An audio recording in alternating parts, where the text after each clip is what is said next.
সমেলের করাত জোড়া দিতেছে। সমেলের করাত জোড়া দেওয়ার এই টেকনিকটা, এখানে যে জিনিসটা পাউডারের মতো দিতেছে, এই যে দেখেন ডিব্বায়, এটার নাম হলো সোয়াগা। এটা ওরা বলতেছে আর কি, যাক আমি ঠিক শিওর না।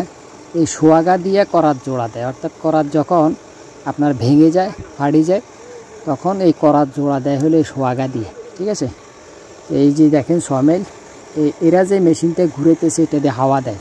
এই যে বালতি দেখতেছেন, এই বালতির মধ্যে কয়লা দিছে, হ্যাঁ, আর এই বালতির সাথে একটা সুঙ্গা মানে পাইপের মতো সিস্টেম করা, ওই রোগটা যেটা ঘুরে আর কি, ওইটা দিয়ে হাওয়া দেয়। ঠিক আছে, হাওয়া দিলে কি হয়, কয়লার মধ্যে আগুন ধরে, আর এখানে সোয়াগা দিয়ে জোড়া দেয়। আপনার একটা ঢাইজ আছে, ওইখানের মধ্যে করাতটারে রাখে, এই যে দেখতেছেন রাখে। এটা যখন আপনার দুই পাশ থেকে এটারে টাইট করে লাগায় রাখে, উপরে সোয়াগা দিয়ে জোড়া দেয়। এই যে ওই লোকে চেক করতেছে এটা জোড়াটা মিলছে কিনা, পরে এটারে গ্যাল্ডিং মেশিন দিয়ে সমান করব, একদম রেড দিয়ে।